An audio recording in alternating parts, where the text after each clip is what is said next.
Millions of people watch this game, and when they come to watch football, they don't want to see referees standing at a monitor. Previous play is under review. My name is Mark Butterworth. I'm the Vice President of Instant Replay here at the NFL. I run the Art McNally Game Day Center here in New York. We're overseeing replay reviews and the calls on the field.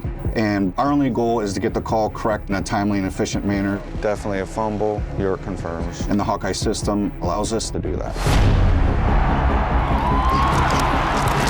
Sony's Hawkeye technology is bringing that officiating into the digital world and ultimately making the game better for the fans. We may have a 9-camera game. We may have a 36-camera game. The Super Bowl had over 100. Every game, we have a replay official and a replay assistant in every stadium using the Hawkeye technology with all the available camera angles to help get the calls correct. Under the old system, we would have to wait for TV to give us a camera, which was causing a delay. But the Hawkeye system brings in all of those cameras to us now all at once, and we can go to them immediately. We use it every play.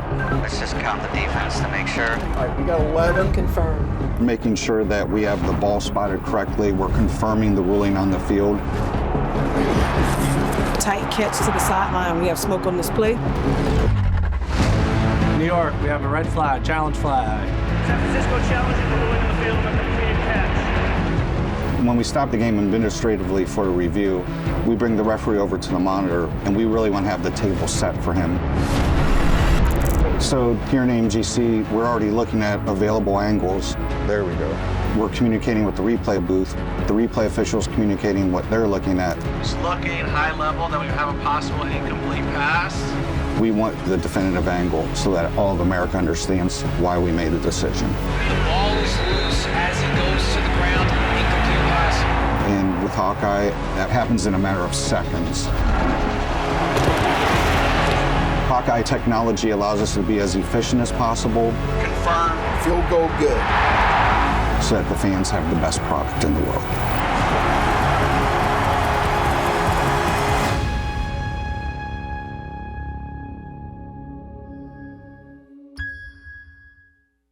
Hi everybody, great to see you all. My name is Ken Kerschbaumer with the Sports Video Group, and we're going to do a bit of a deeper dive into that application, but also, more importantly, talk about the use of a new Sony camera within the Steadicam system. So I wanted to bring out our panelists because they are all super knowledgeable. First up is Mike Davies from Fox Sports. Mike, come on out. Rob Willix from Sony, and Doug Price from Hawkeye. The Sony P50A was the camera within that system. So walk us through that camera, what it kind of brings to the table. Sure. First of all, thank you so much for continually inviting us to every major event that you do. It means so much to us. We learn so much from you, and I hope that that collaboration actually never stops. It's wonderful. You guys are so good to us and provide us a real vehicle to be able to prove out our technology. I think the partnership's been wonderful over the years. I really have. Thank you, Russ. You're welcome. Having responsibility for doing shows like Super Bowl and Daytona and other things, we want to be able to provide the viewer and the production company with the most options we possibly can. And we had introduced a camera that could do 8 times high definition at 1080p, and subsequently had put out 4K at 4 times to allow to do squeeze zoom replays, the second pass and second passive framing, if you would. What we were lacking was the same camera in a portable type of enclosure, and that's really important for Steadicam use. It's also important on the aerial cameras to be able to have the same capability, the same replay capability, and same operability as the other cameras. So it's not an island that you have to think, well, that's the limitation of this, that's the limitation of that. It gives you everything that you have with the other cameras, as well as color and control. So that's really where we started. And what Mike was looking for was be able to get that type of camera power within that smaller frame to be able to get the same shots that he could get with the other cameras within the system. And Doug Price, from the Hawkeye perspective, walk us through, because there's a little bit of a different application than what we saw in the video, but walk us through the Hawkeye system and the role it played from your technology standpoint. Walk us through the tech, and then Mike will talk about the application of these two systems. Yeah, so our replay system that was used for the Super Bowl, 16 channel, I think you guys were running 2110 if I remember correctly, although the system was a hybrid, so it could have been either one.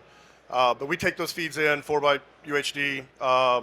Then we have the ability to keyframe out specific shots. That's not a good shot, but if there was a shot, and I think it was used at least a couple different times where we were checking to see if feet were in, and you need to be able to zoom in, and you keep that clarity, which is what the P58 allows us to do. And I know with Fox, one of the big things was you guys had the two sky cams, I guess, one on top of the other, and we were primarily used for that all 22 is at least what I used to call it, the all 22, and be able to zoom in and see the formations and all that type of in-game type of narrative that Tom and Kevin were able to provide. All right, Mike, so let's start with, why don't you take us through the process of innovation at Fox Sports, because this was a season-long, multi-year effort, actually, when you look at it. So let's start with, first of all, how your production team and you kind of go through what you want to bring into the mix and figure out these sort of new tools to help the Super Bowl be elevated. Well, first of all, thank you guys. I mean, no better development partners than Sony, Hawkeye, and this is kind of how this happened. So the vision was this, okay, that you with the Skycam, the regular Skycam, and some of the Skycam folks are right back there. They get all the credit because we keep on hanging crap off of the Skycam. Keep on hanging crap off of the Skycam, and at some point we'll be done. But the vision is that the lower Skycam is great. It's got the behind the players feel, but what it doesn't have is the overall strategic look. So we reason, and we've done double Skycams for a long time. At our own peril sometimes when they start fighting with each other, which has happened. And the problem was that the upper Skycam would inhibit some of the lower Skycam's ability. Camera 15 is the lower Skycam. It's the most important camera in football, right? And don't let it go to your head, guys. So you don't want to inhibit the motion of that. So you want to keep the high Skycam very high. But with a regular camera, you're just getting ants at that point. But by using the 4K, not as a 4K camera as such, but to use it as with the digital zoom, you can do a couple of things now. Number one, you can have that camera way up high, which means that the NFL doesn't care as much if you're right over the line of scrimmage. I mean, for sure, like the lower Skycam bottoms out at about 12 feet. Trust me, if we had 12 feet above the line of scrimmage, we'd hear about it, and we have heard about it. But at 60, 70 feet, it's no longer really part of the conversation. So we tried this for the first time at a preseason game in Santa Clara. And what's great about Fox and Sony and Hawkeye and Skycam is that it starts with the idea. And the idea is, wouldn't it be cool if ... And you say, well, you know what? I bet if we put that Skycam way up high and we use this new camera, not only, by the way, for the high resolution, but also the high frame rate. Because, I mean, high resolution blow-up shots are great, but if you've got a crap load of motion blur, it's not. That's why super slow motion in this thing is critical. So wouldn't it be cool if we did this so that we could go right overhead, and we could do two things then? We could have the all 22 look like Doug was talking about, and X's and O's, and we could use the digital zoom even more to now get isolation shots. And because this is a zoom extraction, you're covering everything, what we call kind of revisionist camera work opportunities are limitless at that point. So we showed this for the first time to Tom Brady, and Julian Edelman was there as well, and they both said, I've never seen a shot like that. Never seen a shot like that. And that was in August? That was in August. And then we knew we had something. It actually took almost all season to get the camera ready. I mean, because, we were kind of spit and glue at that point. But we brought it back for the playoffs and used it over and over and over again. So we'll talk a little bit more about the future of it, but that was kind of the vision of what happened. And like I said, the creativity of this comes from having freedom for my bosses, Brad Zager and Eric Shanks, to say, you guys can do this crazy stuff. Just, don't spend any money. So Rob, a follow-up for you is obviously 4K cameras are all over this place, all over this building, but it seems that really a sweet spot is this use of this application of the zoom. So can you talk about that as far as just making 4K, finding a viable place in the marketplace until we someday get to the place where we do 4K production? Yeah, I can't think of anything that has changed sports coverage more than the application of high motion, high frame rate. So we started many years ago with just 3 times in an analog machine.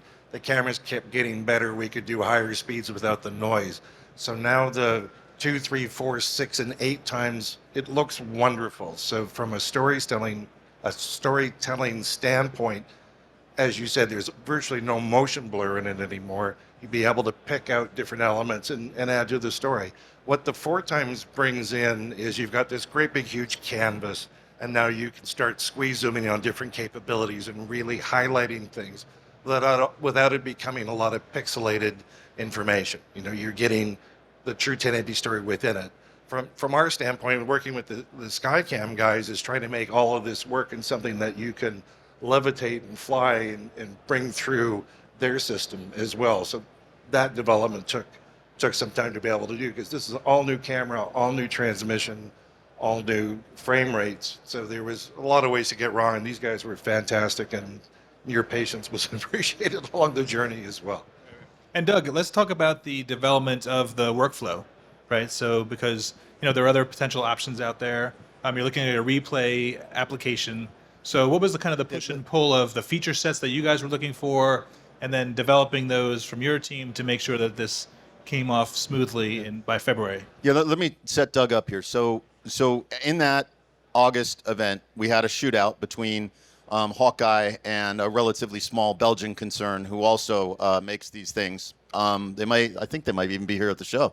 They might be. So to be honest, EVS had a complete feature set. It was ready to go. And this was because they had been doing this for a long time. But we challenged Hawkeye to listen to the operators. We talked about keyframing and the fact that you actually keyframe backwards, right? You actually go to the end of the play and then keyframe backwards. That's something we couldn't do initially. But the great thing was that Doug and his team were able to take those requests and fashion it into a product, something that it could always do this, but it just needed to do it a little bit differently, right, Doug?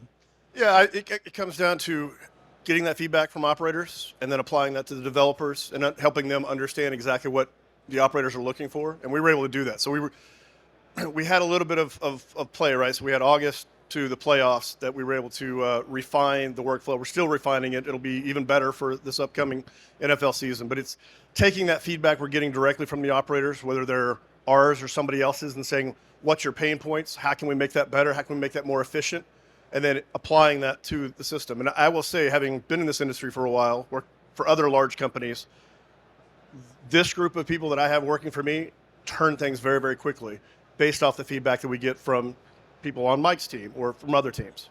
Now, what is the learning curve? Because I know that historically, as you guys, more than anybody, operators, whether they're doing replay or they're doing audio or especially production switchers, vision mixing, do not like working with a new piece of hardware and develop new skills, because then they're all of a sudden they're just a newbie again, right? They're 20 years old. So, Doug, what was the process there of kind of training and upskilling, if you will, the EVS operator? Well, the beauty of a replay is it's transferable skill.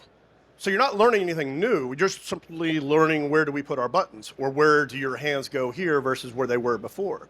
So in most of the situations where we've converted somebody from a Belgian company to a UK-based company, it's taking anywhere from 10 minutes to an hour. And it's the individual getting that out of their head of, oh, but I've always done it this way. Well, great. Try it this way. And then what we've found is that efficiency is they're actually more creative because now they have more time. They're not chasing things like they used to. So it's that constant evolution of wanting to be better and adding more things to your CV, really. Right. So we use Hawkeye for three totally different things at Fox. We use it for this zoom crop thing that we talked about, and very quick replay. And I just want to go into the use case that we're going to end up doing next year, which is that now that you've got a 4K camera, you can actually have 2 or more people working off that same camera. So while one is potentially getting the all 22 strategic shot, the other one is doing that ISO. And there was a really smart guy, and I wish I knew his name, in Atlanta, who caught everybody's attention when he was shooting a film camera or digital cinema camera, and did these crazy shots of runs and pass plays, and he was on the catwalk. Yeah, up on the catwalk. The problem was that it took all day to do it, but like when it actually came out, it looked great. So this was our attempt with this ISO to kind of replicate his thought. So that's use case number 1. Use case number 2 is that we use it for a multi-replay. In football, typically speaking, you will see replay and then same thing again and then same thing again. But what we did with Hawkeye, because it was incredibly easy to do, because this kind of came from their officiating background, multi-boxes are very easy to do. So 2 and even 3 boxes of the same play so that you can see it, obviously frame accurate replays from one to the other, especially when you're like looking at these line calls and these kinds of things, seeing the same thing at the same time from different angles. So that's the second use case. Third use case is that Tom and Mike Pereira and Dean Blandino use it as more of their internal replay source so that they can look. Tom looks at every single play. Once it happens, he's got it set up so that he can look at every single play, go back on a clicker like you would in a film room, and that was really easy, getting these archaic clickers to work with a Hawkeye. But up there, he is very comfortable to be able to use that himself. So 3 separate use cases, same device, slightly different feature sets. Yeah, Mike. So walk us through the evolution of where it was in August, and then how it kind of evolved, and did the use case change as the season progressed and as people got to kind of play with it a little bit? Yeah, I mean, I really like I thought we were going to use it more for ISOs, to be honest, but that's not the way the talent want to use it. And ultimately, they're in charge. This is the way that they tell their stories, and it was a great way for him to use this and telestrate over. It was a great telestration tool. So and we even put a yellow line on it as well.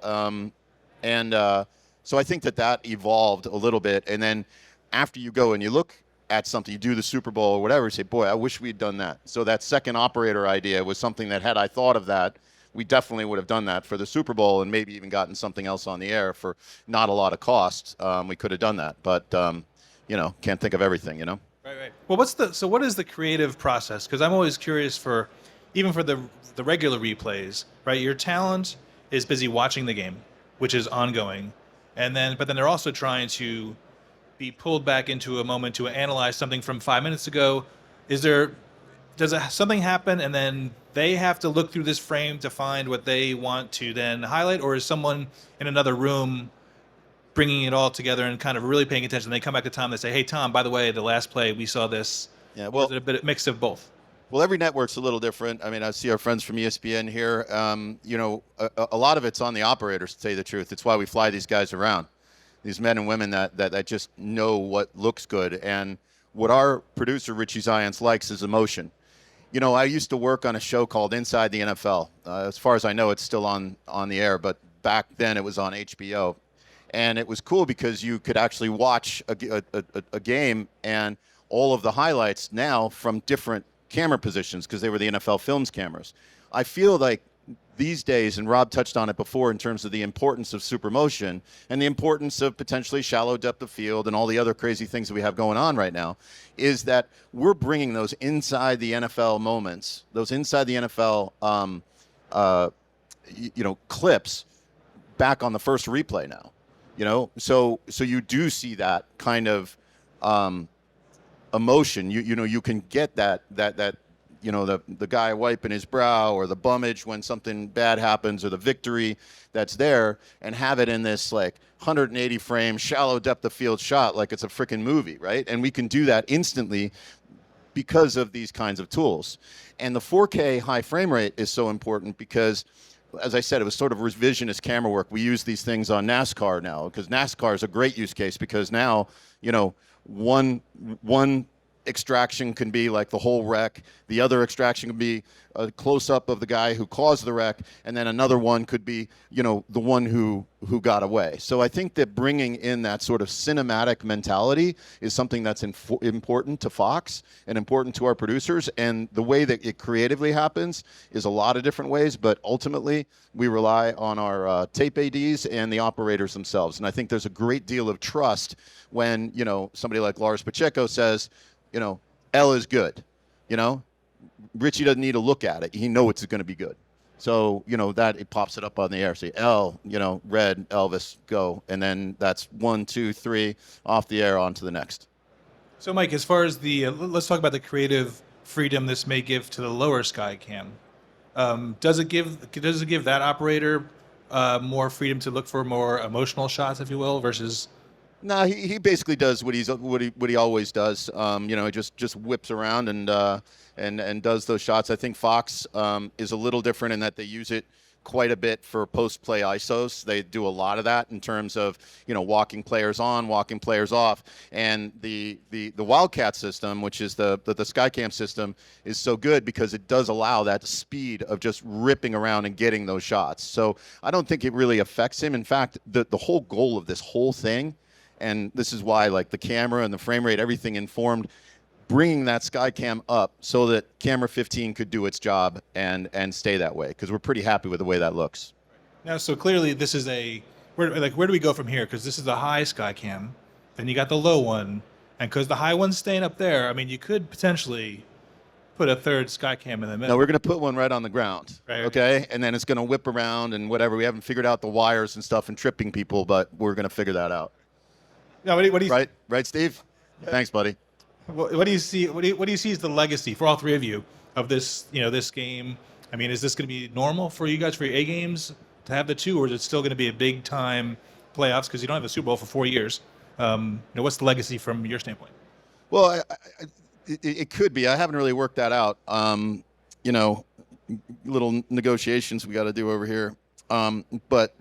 I think that we're looking at different sports and how a P50A and the Hawkeye combination can work, certainly on a high Skycam, but also on other things too, and robotics and, you know, under the basket stuff and you know, NASCAR as we said. So I think that just using the P50A as a platform to play on, I think is going to be great. And then we can talk to our friends at G3DVU and SMT about what we can do in terms of enhancements, automated telestration, you know, all these kinds of cool things that now you can do in that sort of wide resolution. And, you know, this is all, by the way, HDR, right? So HDR, our quote-unquote 4K games are really 1080p upconvert HDR, right?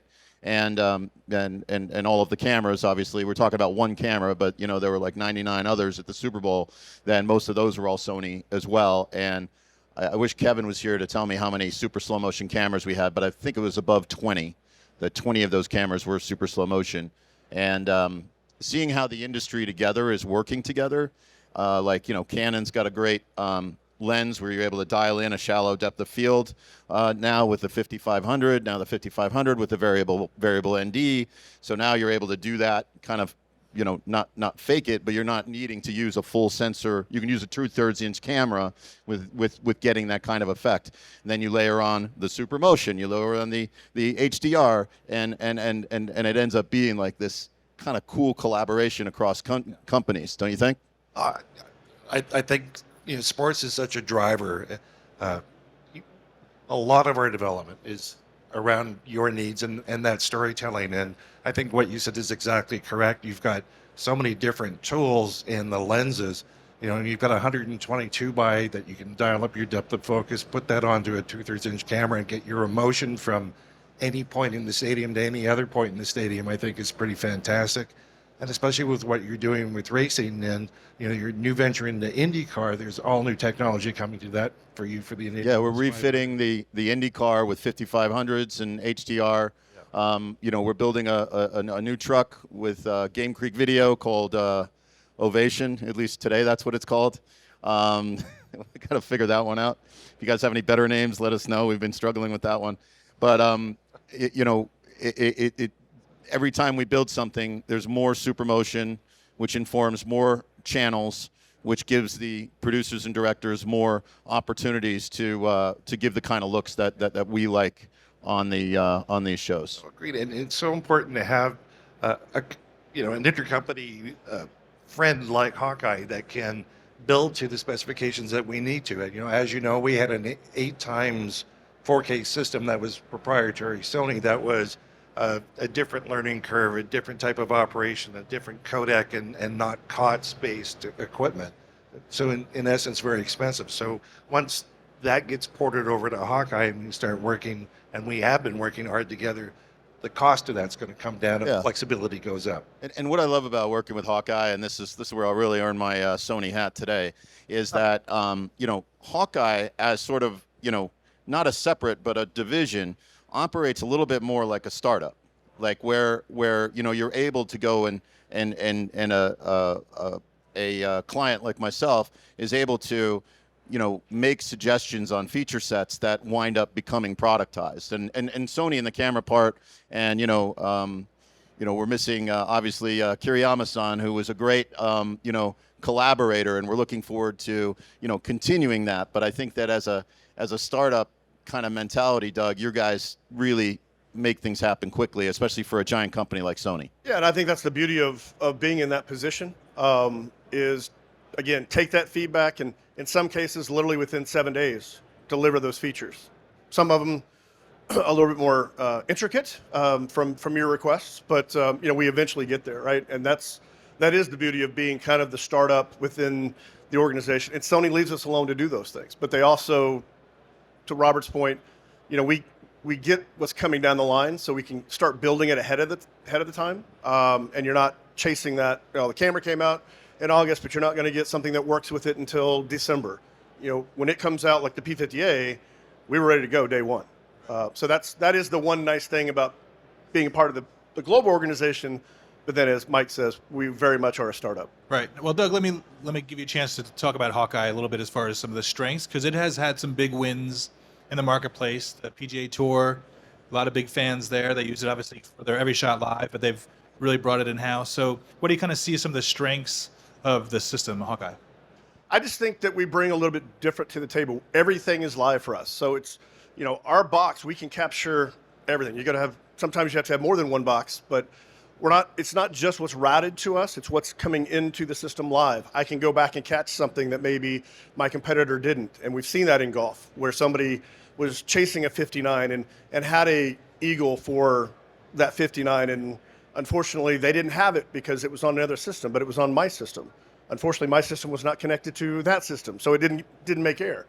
But it's those types of things that separate us and make us a little bit different. But as I said earlier, the learning curve is small because it's a transferable skill no matter what product you might have used in the past. And because we do have developers that are even at this show listening to customers, our next couple releases will be heavily influenced on what people are looking for today for our next release.